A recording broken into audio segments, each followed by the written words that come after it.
पिया आजा, आजा पिया आजा हो, आजा पिया आजा तेरे ही लिए।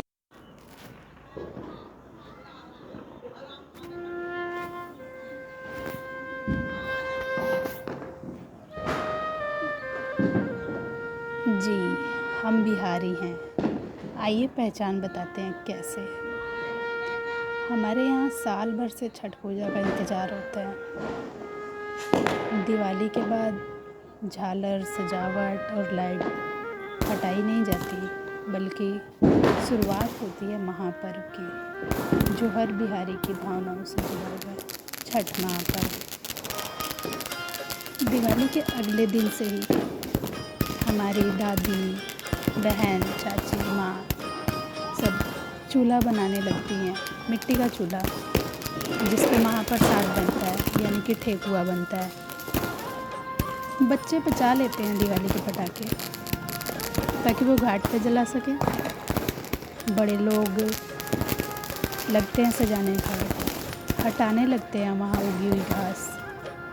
हम दिवाली पर बेशक नए कपड़े ना पहने, लेकिन छठ पर नहीं मिला तो समझ जाइए मार हो जाएगा।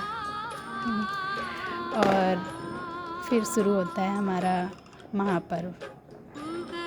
पहले दिन नहाए खाए।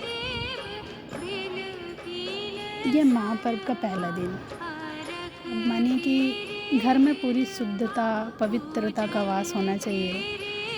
अच्छे से साफ़ सफाई करके, गंगा जल रख के, उसके बाद पूजा की जाती है। हमारी मम्मी या फिर जो भी व्रती होती है, जो व्रत रखती है, वो तालाब या नदी में, या फिर व्यवस्था नहीं है तो शुद्ध जल से, गंगा जल उसमें मिला करके स्नान करती हैं।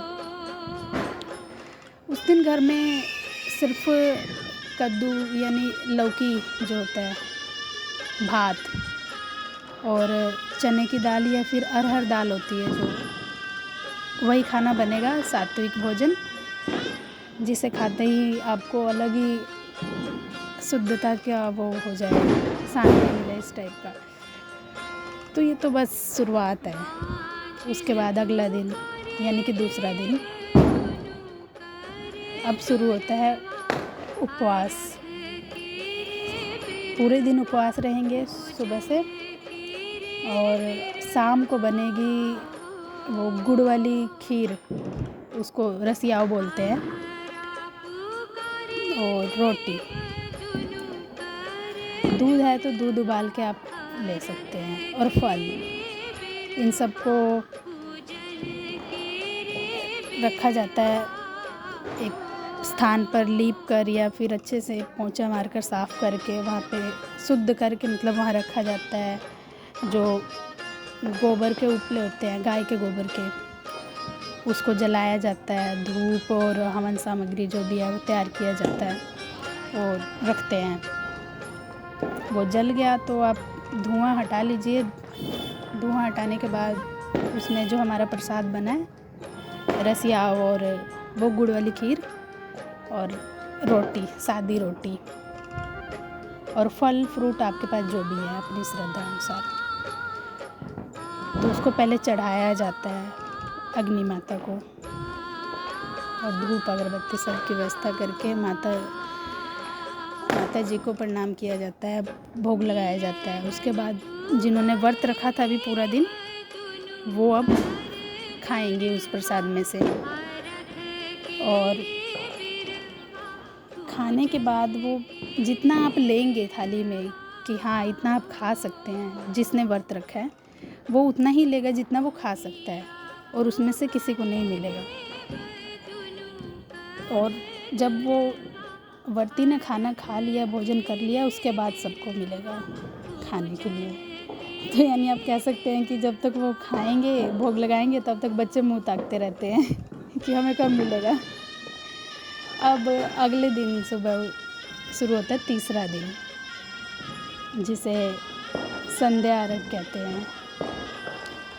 तो उस दिन देखिए आप क्या क्या बनेगा। सुबह से लग जाते हैं बिल्कुल भोर से ही तैयारी करने में। पापा चाचा जो भी हैं मतलब जो बाज़ार जा सकते हैं वो चले जाते हैं अपना सामान लेने, जिनको घर का नहीं करना पड़ता वो जाएंगे अपना सामान लेके आएंगे सब कुछ अर्घ के लिए।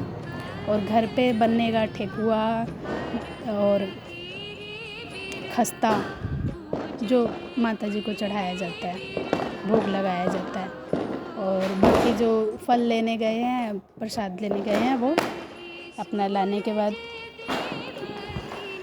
धोने उसको शुद्ध करते हैं, धोते हैं, साफ़ करते हैं और उसके बाद दौरा में सजाया जाता है। इधर हमारा ठेकुआ का प्रसाद बन रहा है, तैयार हो रहा है।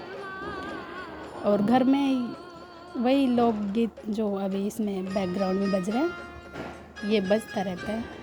तो ऐसी सारी तैयारियां हो जाती हैं। प्रसाद तैयार करने के बाद सजा दिया जाता है उसको डलिया में, या फिर क्या बोलते हैं उसको, टोकरी, दौरा बोलते हैं उसको, उसमें सजा दिया जाता है। और फिर आपका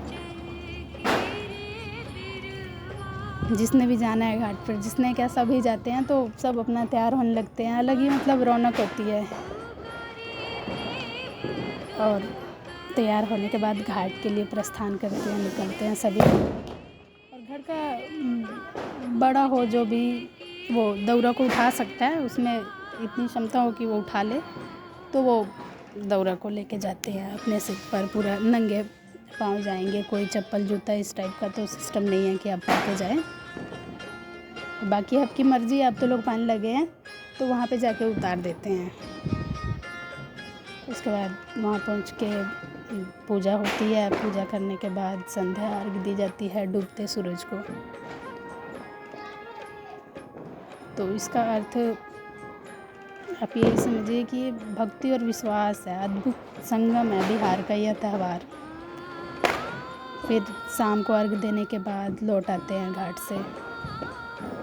उसके बाद चौथा दिन यानी कि पर्व का, जब हमारा छठ महापर्व समाप्त होता है। सुबह का अर्घ, उषा अर्घ, यह हमें बताता है कि देखिए जो डूबता है वो उगता भी है। ज़रूरी नहीं है कि आप एक बार 2 बार या जब भी सफल हो रहे हैं तो अब सफल नहीं होंगे, सफलता नहीं आएगी। तो उस दिन सुबह उगते सूरज को अर्घ दिया जाता है, प्रणाम किया जाता है। चारों तरफ घाट पर इतनी मतलब इंतज़ार होता है हर आँख में कि कब सूरज देवता निकलेंगे और कब दर्शन होंगे। फिर व्रती आशीर्वाद लेती हैं, अर्घ लेती हैं। और आप जब वहाँ पे साक्षात देखेंगे ना, तब आप महसूस कर पाएंगे कि आप ना चाहते हुए भी आपकी आंखों में आंसू हैं वो उगते सूरज को देखते हुए। ऐसी है ये हमारा त्यौहार। और यह सिर्फ यूपी या बिहार का नहीं है, ये हर उस इंसान का है जिसके मन में मान है, सम्मान है, अटूट विश्वास है कि हाँ जो डूब रहा है वो उगेगा भी ज़रूर। एक ना एक दिन तो उगना ही है। और जो उगा हुआ है ज़रूरी नहीं है कि वो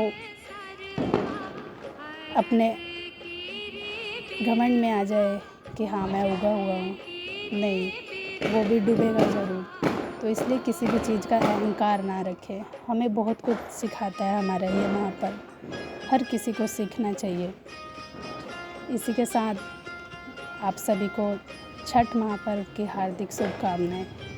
खुश रहें, खुशहाल रहें, मुस्कुराते रहें। जय छठी मैया।